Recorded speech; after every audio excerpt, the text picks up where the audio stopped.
S&P 500 as we get ready to trade June week 3. So we're into monthly OPEX week. You'll have your 2 expirations for Friday of this week.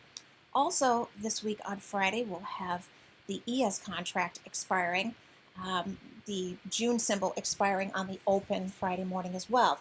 On Thursday night, when we reopen futures for the overnight trade on Friday, we saw the ES contract symbol roll over to the September symbol. That is now the front month contract.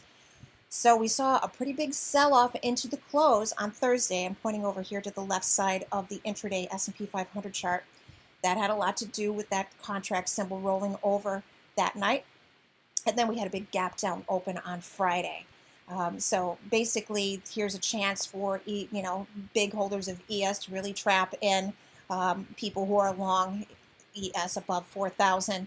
Maybe we will see a big effort to stay under 4,000 for the next couple of days until that volume dries up in the June contract, and we see the September contract become the volume leader. That means people giving up, throwing in the towel on that, and just cutting their losses and moving on to the September contract.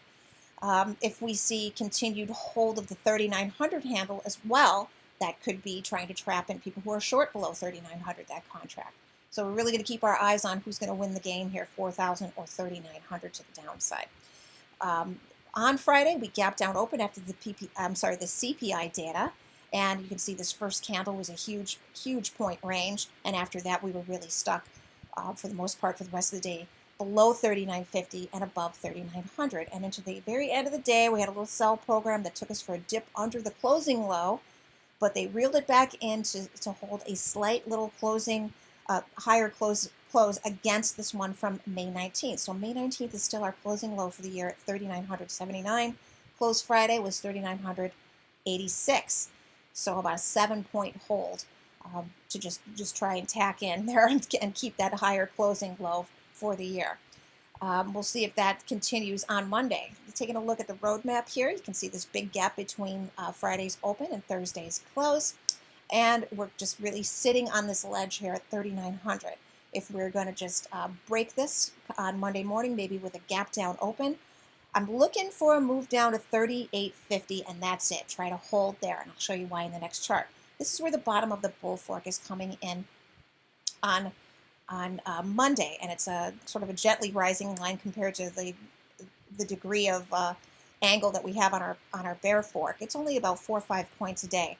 So we're going to be looking for those 38.50s to hold for the next couple of days, starting with 38.49 to 50 on Monday and rising maybe to 54, 55 on Tuesday, and so on and so forth.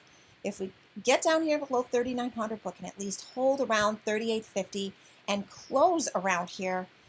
Then I think we're going to be showing a good stable chance at a bottom.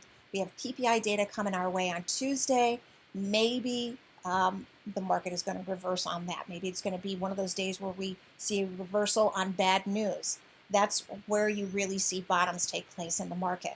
If we could close up this big space here between where the close is and where the intraday low is, by getting down here around 38.50 and closing around here, then have a decent reaction to the PPI data on Tuesday, we could be putting in a bottom and see a nice rally going into monthly OPEX.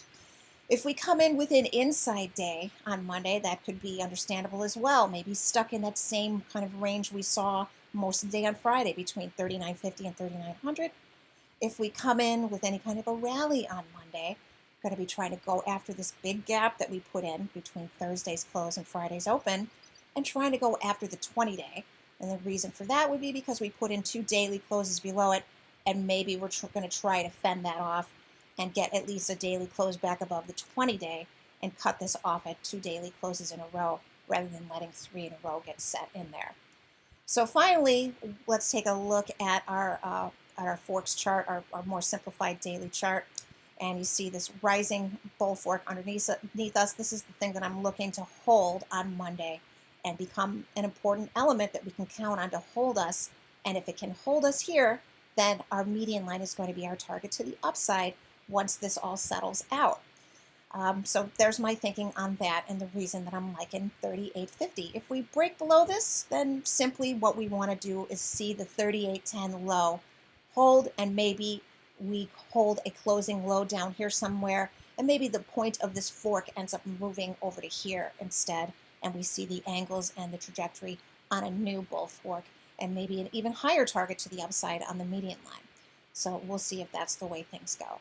Finally, let's take a look at the options. Let's start with looking at Monday's expiration. Lots of volume, over 11,000 of this traded on Friday at the 38.50 puts. This rhymes really well with my target at the bottom of that bull fork. Over on the calls, you can see a lot of volume that starts at 3,900 on the call side, all the way up at 33 bucks. Those are sellers. Those are not buyers. Those are sellers creating that volume, in my opinion, or they could be profit takers, I suppose, but there was only 31 open interest of it to start the day. So to my mind, if we're going to come in with a little gap down open on Monday, it's going to be thanks to the handiwork of these 3,900 call sellers and all this volume in these 38.50 puts. So I could see us gapping down below 3,900 and staying below 3,900 for the day, gearing ourselves towards this 38.50, maybe not breaking below it, holding that bull fork, and closing near here as well. When we look to Friday's expiration, well, let's just look at the monthly expiration, the Friday AM expiration, the June monthlies. Lots of volume here at 3,800 on the puts, as well as at 38.25, 38.50. Big volume at 39.50 and 39.20 on the call side. So maybe once this Monday option stuff is out of the way and we get the Tuesday PPI data, the monthly options are showing us that we're heading back up to 4,000 by way of 39.50 and so on and so forth on the call side. Okay, so that's it. I hope this video all made sense and gives you a good starting point for Monday. Have a great rest of your Sunday, and as always, good luck and good trading.